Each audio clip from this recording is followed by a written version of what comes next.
Hello. Hello. Hey guys, it's Nissa, the hypnobirthing midwife. I'm Jo, the massaging midwife. We are here today to talk to you about a hot topic. Oh, so hot, I'm actually going to take this off It is warm. on this July morning. It's warm. Induction of labour. So, we're going to think about different reasons why you might be offered induction. The process itself, so how it works in the UK, might be a little different around the world, and things to think about or what you might consider. It might be different also unit to unit. True, absolutely. So the process will be slightly different. That's okay. That's okay. So reasons why you might. Did we want to mention this book as well, just at the beginning? We should. This is a fantastic book which lays out everything beautifully. Absolutely. By Sarah Wickham, and it's published by AIMS, which is the Association for the Improvement of Maternity. Thank you, Jo. We love Sarah Wickham. We do. Love her, love her. If you're watching, we love you. If you're considering induction of labour, I would really recommend you buy that book. It's £8 and you'll get everything. If you're the sort of person that likes to read a lot of info, yeah, balanced info. Not getting a That's cut. not for everybody. Fair enough. You don't have to buy it, guys. You don't have to buy it. Anyway, okay. What are we thinking? So, reasons why you might be offered induction of labour. Jo, tell us. So I think the main reason that we were going to talk about induction that you would be offered it is if you haven't gone into labour yet. Absolutely. You will go into labour. That's the most common one. So you're over 41 weeks of pregnancy, getting towards 42 weeks, then it will be offered to you by the hospital. It might not feel like it's being offered. Sometimes feels like you're being told, but that's you are being offered. You are being offered, absolutely.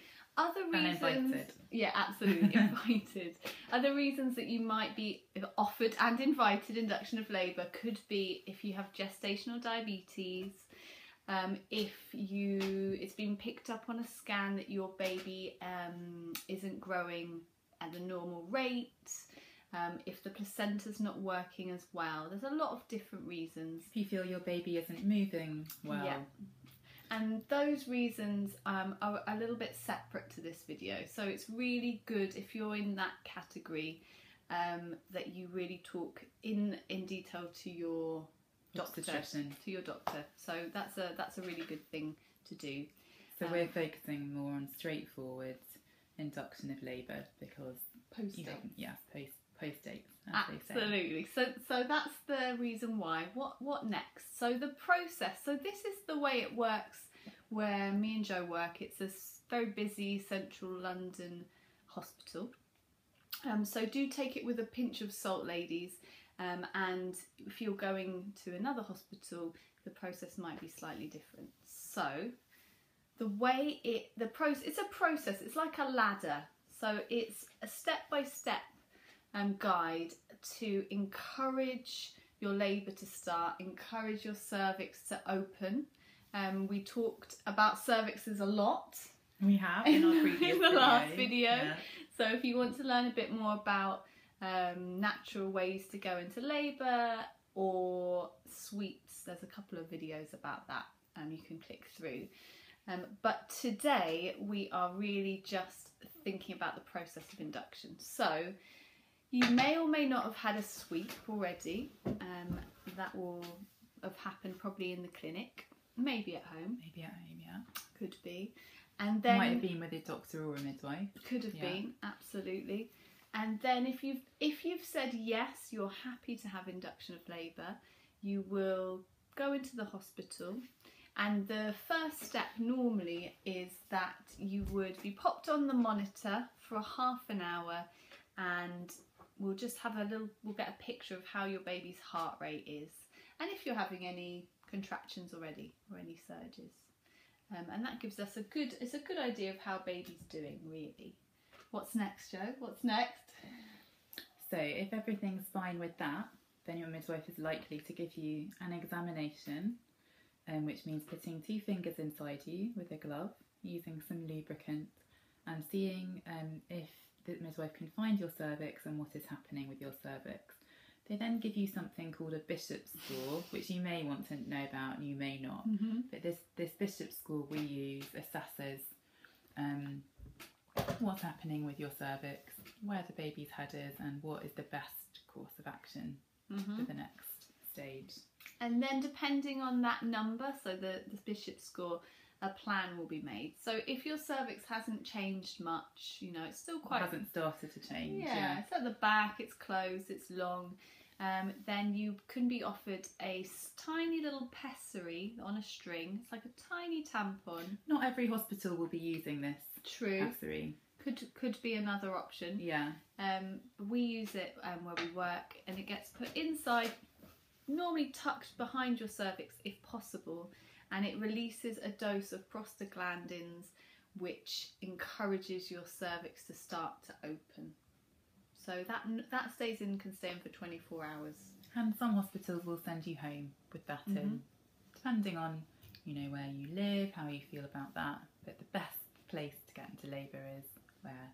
At home. At home. So if you are eligible to go home with that little pessary, it's probably a good idea because you can really relax, I would say. And then it depends what happens. For some mums, that's enough. Labour will follow, contractions will follow, job done. Instead of using a pessary, you may be given a gel that goes inside you, like as if with an applicator, and it gets squirted inside you. It does. Basically. It does. It's all the glamour right here, guys. And that gel has the same active ingredient. Basically, its aim is to ripen the cervix. By ripening, we mean to like start a opening, peach. stretching, yeah. Absolutely. So that gel, that will, if the pessary hasn't worked, you'll be offered the gel, or if they don't use the pessaries in your trust, you'll be offered the gel. That's you're given that, and normally that's left for 6 hours, and we just see what's happening. So you might want to do all those good things.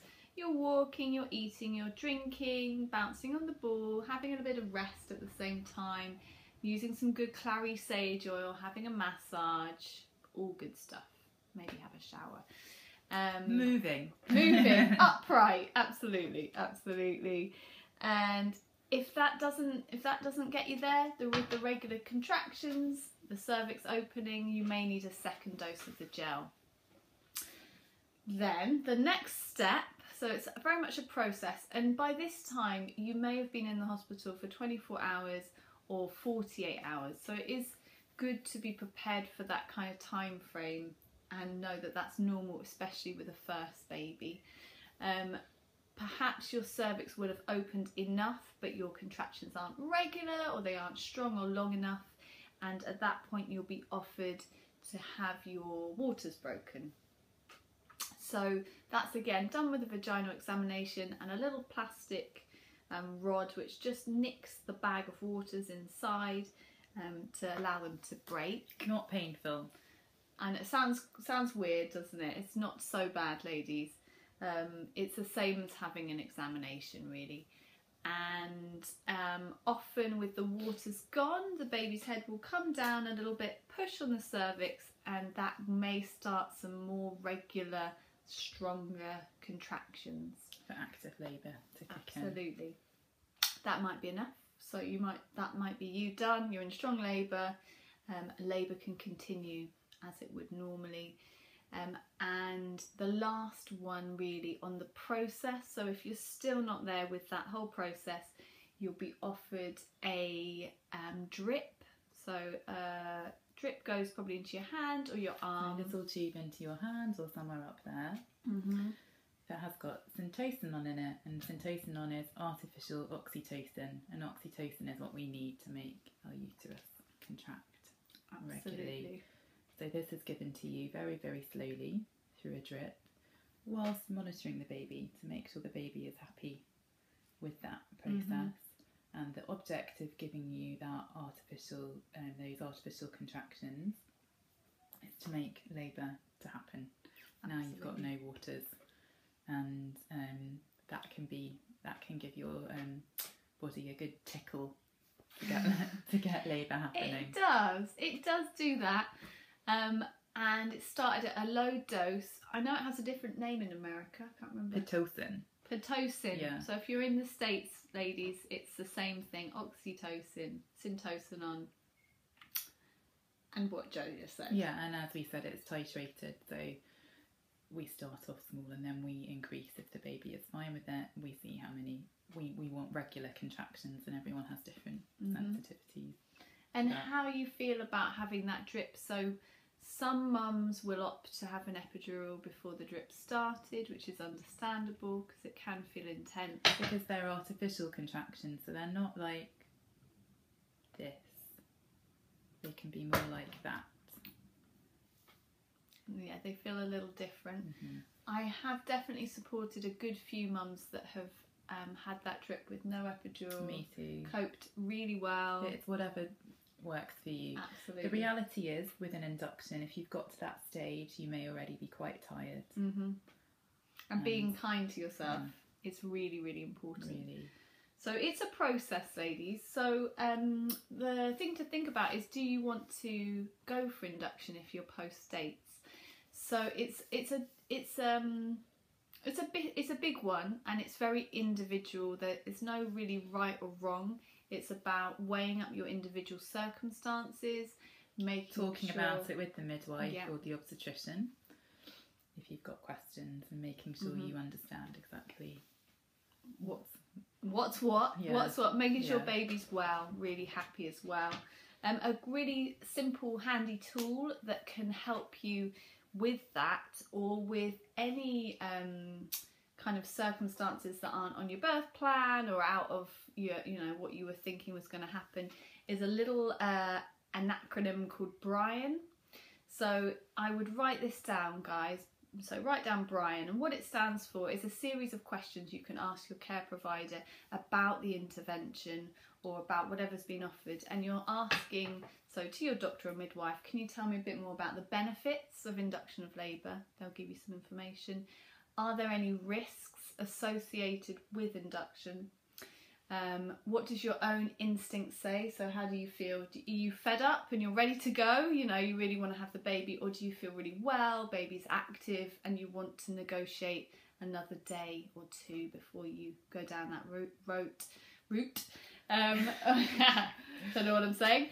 A is for alternative, so you're asking your care provider, is there anything else that we can do? So you can have expectant management, which means daily monitoring at the hospital and probably a scan to check that your placenta is working well. Enough blood flow. Yeah. Really important. And N is for nothing. So what if we do nothing? You're asking your care provider. What does that mean? So benefits, risks, instincts, alternatives, and nothing. And that's quite a easy way to start to get to grips with that. Make sure you've weighed it up and feel empowered. Yeah. Quite a lot to think about there. We'll stop there. Stop boring you. But we will see you for the next video. It's the last one in our 6th series, Summer 6, and it's talking a little bit more about, what are we talking about, Joe? Group B strap. Group which we will discuss. B strap. Bye. Bye bye.